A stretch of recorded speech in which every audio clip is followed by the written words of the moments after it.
출애굽기 18장 13절로 22절의 말씀입니다. 출애굽기 18장 13절로 22절의 말씀 한 절씩 교독하겠습니다. 이튿날 모세가 백성을 재판하느라고 앉아 있고 백성은 아침부터 저녁까지 모세 곁에 서 있는지라.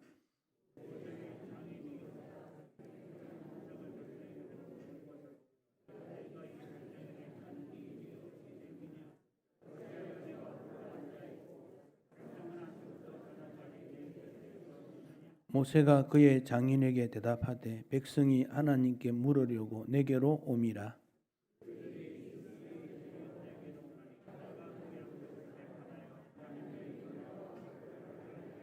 모세의 장인이 그에게 이르되 네가 하는 것이 옳지 못하도다.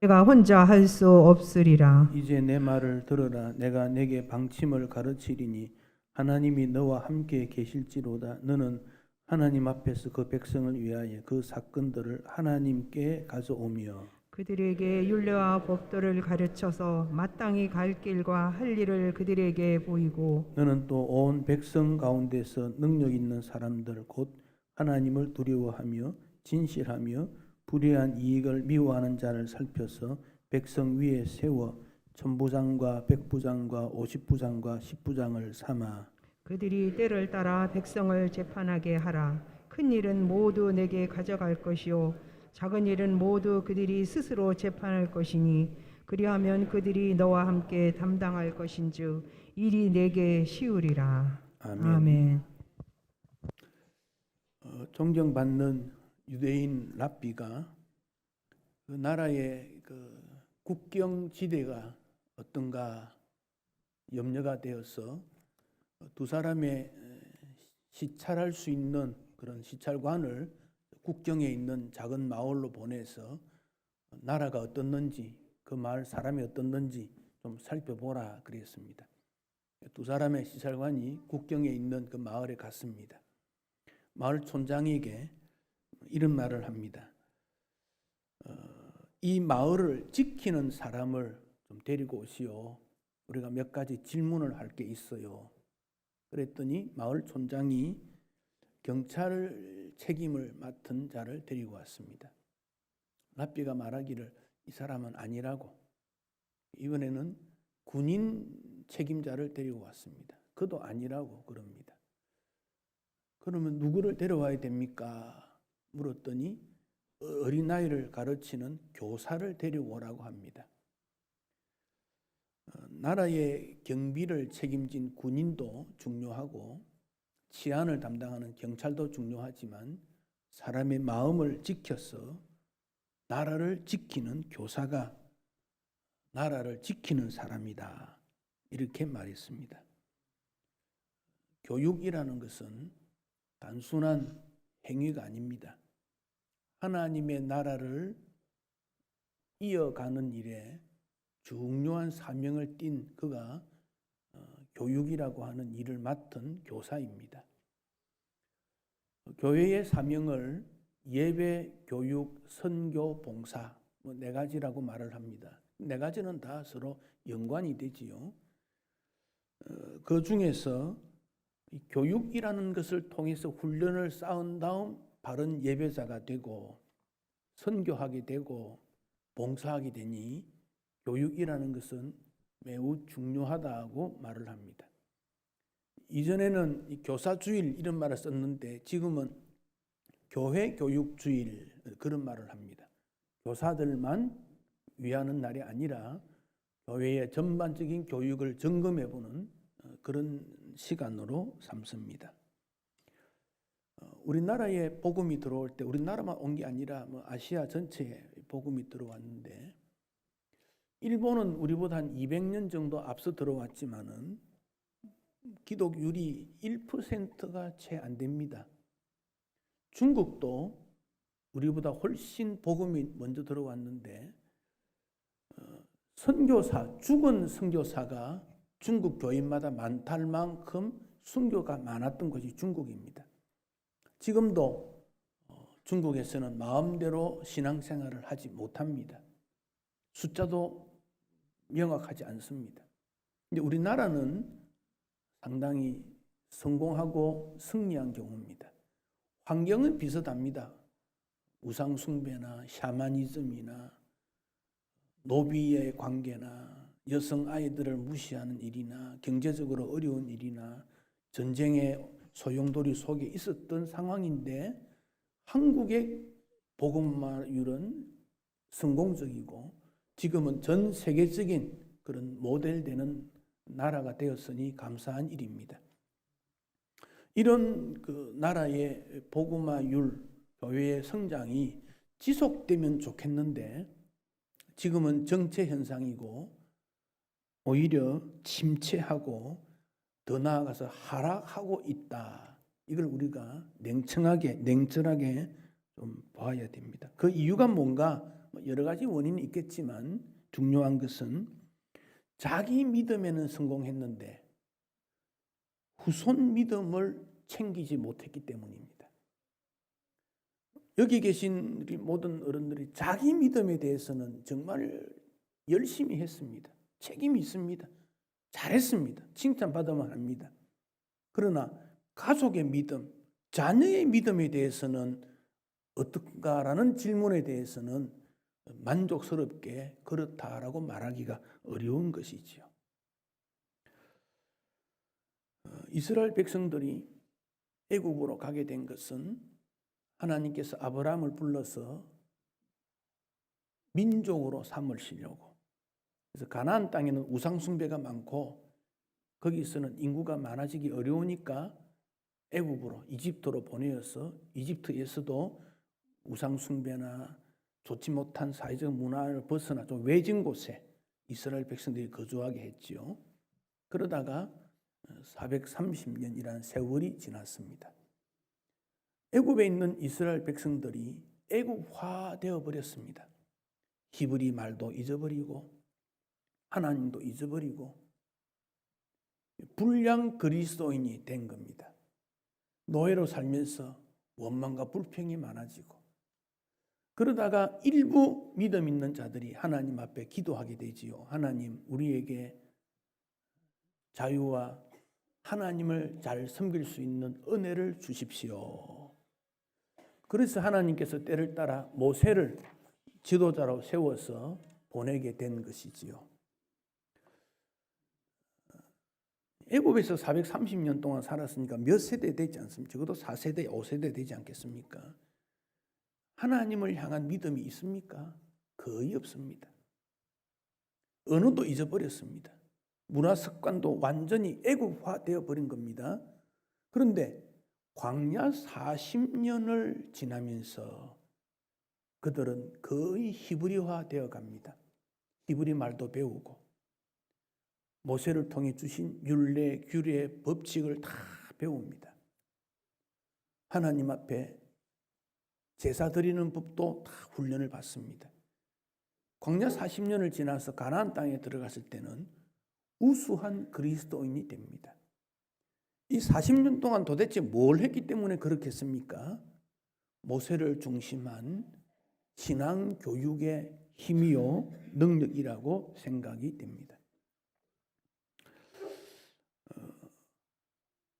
유대인은 지금도 전 세계 한 2천만 명쯤 되는데 이스라엘 땅에 한 500만 명, 그 외에 다 흩어졌는데 미국에 제일 많이 있지요. 유대교의 주일학교, 신앙교육, 교회교육 이런 말이 없습니다. 유대교의 가장 중요하게 여기는 것은 가정교육입니다. 부모가 자녀에게 가정교육입니다. 미국의 그 몰몬교라는 게 있죠. 이 몰몬교가 성경에서 벗어난 일들이 많습니다. 그들은 몰몬경이라고 하는 별도의 책을 가지고 있고 신앙 형태도 기독교와 좀 다릅니다만은 미국에서 지금 제일 많이 부흥하는 발전하는 두 종교가 있다면 유대교와 몰몬교입니다. 몰몬교에 주일학교 있습니까? 없습니다. 그러나 90% 이상이 부모와 자녀가 함께 모여서 예배드립니다. 그러니까 가정교육이라는 것이 얼마나 중요한가 더 강조해야 되는 그런 시기입니다. 지금은 한국의 교회의 교육의 마지막 시기라고 봅니다. 지금부터 한 10년 정도를 놓치면 한국 교회는 하락 곡선으로 가고 회복이 어려울지 모릅니다. 지금이 마지막 기회인데 그 마지막 기회 해야 될 게 뭐냐? 가정교육입니다. 네, 가정교육. 그런 면에서 부모가 자녀와 함께 예배를 드리고 함께 섬기고 함께 하는 일이 참 중요합니다. 요즘 초등부 어린 나이만 되면 전부 인터넷으로 공부하지 않습니까? 또 코로나 때문에 더 인터넷 중심적인 그런 공부를 하게 되는데 과연 인터넷 안에 나오는 그 내용을 부모가 확인할 수 있습니까? 겉으로는 공부하는 것 같은데 실제로는 접속하지 말아야 될 것, 보지 말라는 것 다 보고 있는 거예요. 그래서 컴퓨터를 아이의 방에도 두지만 거실에 둬야 됩니다. 그리고 시끄러우니까 아이들이 이어폰 꽂고 이어폰 빼라 그래야 돼요. 부모도 함께 아이들이 공부하는 거 들을 수 있어야 돼요. 자녀들의 교육을 부모가 책임지지 아니하면 그 교육이 어떻게 될는지 심히 두렵습니다. 우리가 매월 셋째 주 오후, 오늘이지요. 오후에 흩어져서 가정을 중심해서 예배 드리면 좋겠다. 제가 말씀을 드리고 이것은 제가 오래전부터 생각하던 건데 잘 실천을 못했습니다. 근데 코로나라는 것이 앞으로 또 어떻게 될지 모릅니다만은 이렇게 다 모여서 예배 드릴 수도 있고 소규모로 흩어져 예배 드릴 수도 있다는 것을 생각해야 됩니다. 그래서 팀별로, 전도회별로, 구역별로도 모임을 해야 합니다. 어쩌면은 좀 힘들 수도 있습니다만은 이거 우리가 훈련을 해야 됩니다. 전쟁이나 전염병이나 테러가 없는 나라가 좋습니다만은 미래 세계는 예측할 수가 없고 또 이렇게 모여 예배 드릴 수 있는 일이 언제까지 지속된다고 말할 수 없습니다. 한 건물이 아닌 곳에 흩어져서 예배를 드려도 예배를 드릴 수 있는 훈련을 우리는 하지 않으면 안 됩니다. 중국은 이미 그런 상태에 들어갔고 북한도 마찬가지고 이슬람권 그렇고 점점점 기독교가 위축되어 가는 시대에 그 방법은 초대교회로 돌아가는 것인데 가정 중심 예배를 드려야 됩니다. 여러분의 가정을 예배 처소로 공개하십시오. 여러분 집에 뭐 있느냐 그거 보러 가는 거 아닙니다. 거기서 하나님을 예배하는 일을 해야 된다는 겁니다. 가족이 모여서 예배하고 성도가 모여서 예배하고 또 찾아가고 그렇게 하면 먹는 문제 때문에 고심을 하는데 밥을 하지 마십시오. 아예 하지 마십시오. 일체하지 마십시오. 차 한 잔 정도, 비스켓 하나 정도 딱 그렇게만 하고 전부가 그래야 하십시오.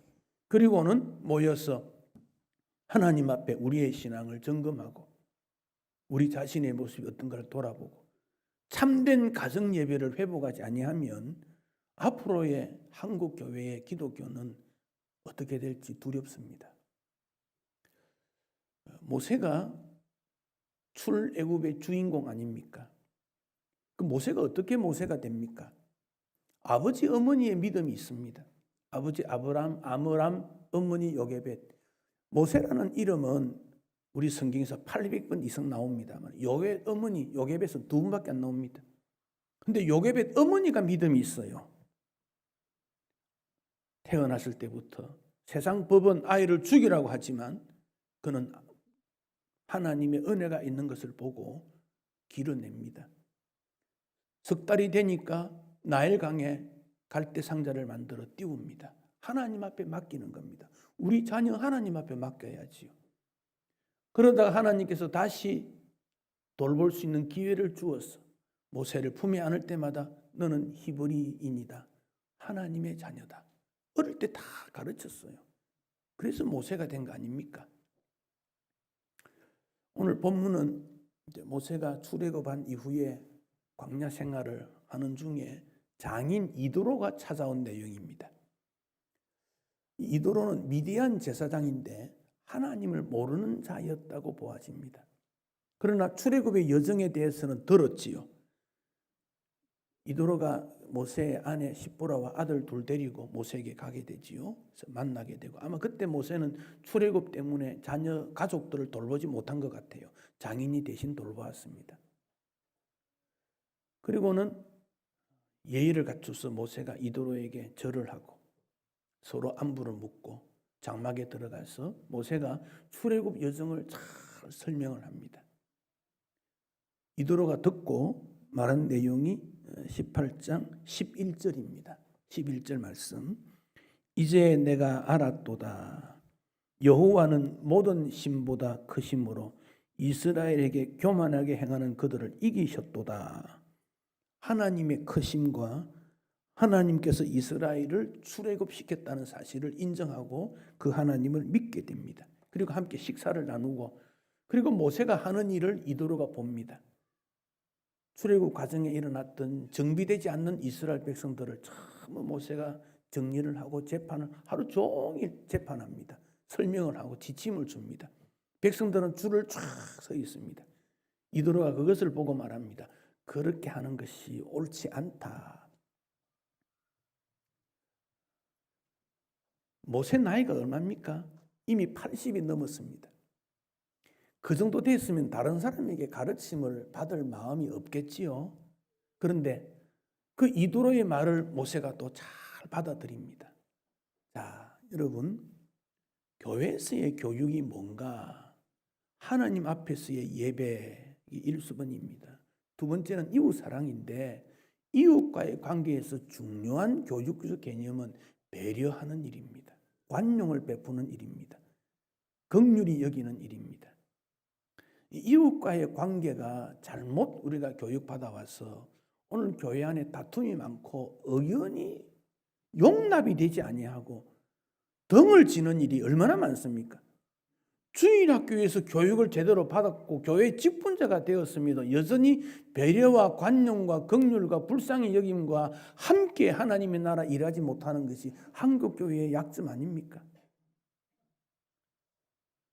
교회 교육이 하나님도 가르치고 성경도 가르치고 여러 가지 가르쳐야 되지만 더 중요한 것은 하나님의 마음, 예수님의 정신, 그리스도인의 태도, 그 점에 대해서 좀 가르쳐야 되지 않겠습니까?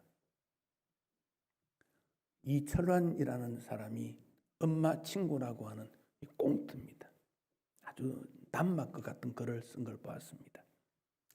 어느 중국 음식집에 중학생쯤 된 여학생과 초등학생쯤 되는 두 동생을 데리고 왔습니다.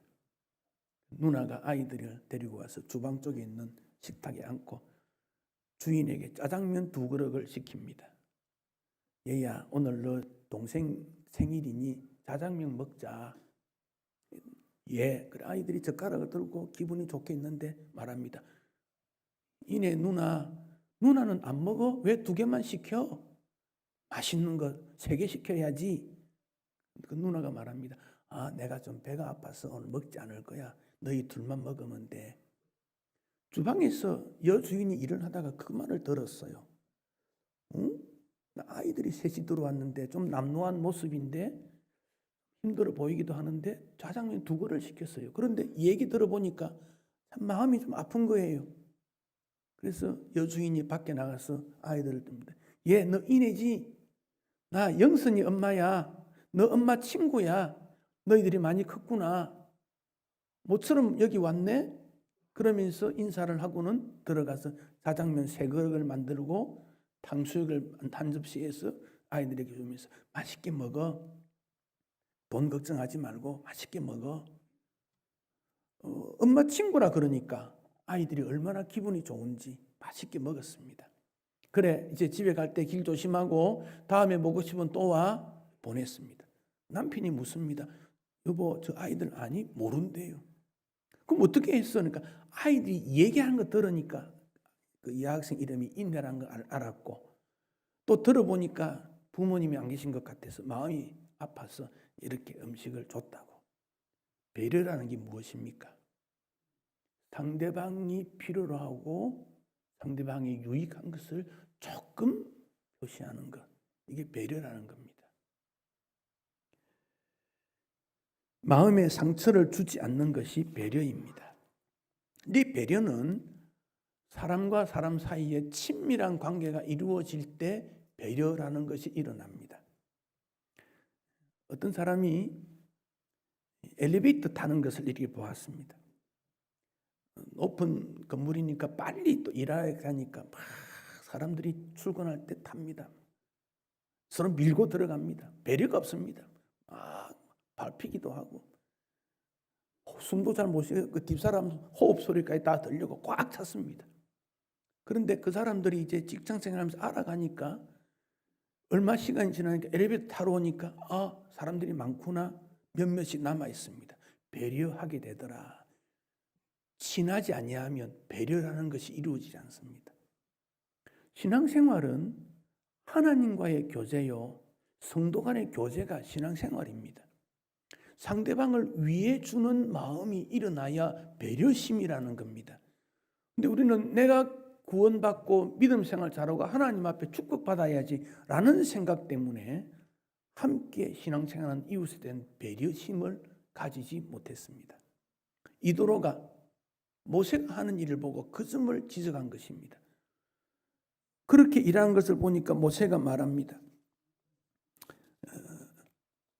15절 이하에 보면 모세가 말하죠. 백성들이 하나님께 물으려고 내게 오는데 그때 내가 하나님의 율례와 법도를 알게 하고 있습니다. 그들의 재판을 하나님의 율례와 법도를 통해서 일하고 있습니다. 모세가 당당하게 자기 하는 일을 이야기합니다. 그러니까 이도로가 말합니다. 그렇게 하면 기력이 쇠해되고 너가 혼자 할 수 없는 거야. 너는 어떻게 되느냐. 19절에 보면 하나님 앞에 백성들의 사건을 올려드리고 그 지침을 말해서 문제를 풀어갈 수 있는 일을 하는 것이 좋다. 자, 이도로의 그 아픈 말을 모세가 잘 수용합니다. 교사 여러분, 어린아이의 신앙 문제를 하나님 앞에 그대로 올려드리십시오. 그리고 아이 한 사람 한 사람의 가치와 인격을 존중히 여기면서 하나님의 율례와 법도를 조심스럽게 가르침으로 그가 하나님 앞에 설 수 있도록 만드는 것이 교육의 의미입니다. 이것은 교사뿐 아니라 우리 모든 성도에게 그렇습니다. 20절에 그들에게 율례와 법도를 가르쳐서 마땅히 갈 길과 할 일을 그들에게 보여주라. 교육학에서 알려주는 것과 가르치는 것 비슷한 말입니다만은 알려준다는 것은 사건이 있을 때마다 지침을 주고 그 선생에게 와서 물어보고 다시 말하면 필요한 것을 하나하나 나눠주는 것을 알려주는 것 말합니다. 가르치는 것, 참 교육은 스스로 문제를 해결할 수 있는 능력을 기르는 것입니다. 물고기 잡는 법을 가르쳐 준다. 그렇게 말할 수 있습니다. 오늘 세상이 1등만 기억하는 1등이 아니면 실패자로 여기는 세상입니다. 주님께서도 우리를 그렇게 보실까요? 주님은 우리에게 그렇게 말하지 않습니다. 모두가 하나님의 은혜 가운데 행복한 인생이 되기를 원합니다. 1등을 원하는 것이 아닙니다. 밤에 운전을 하면 가끔 방향 감각을 잃어버릴 때가 있습니다.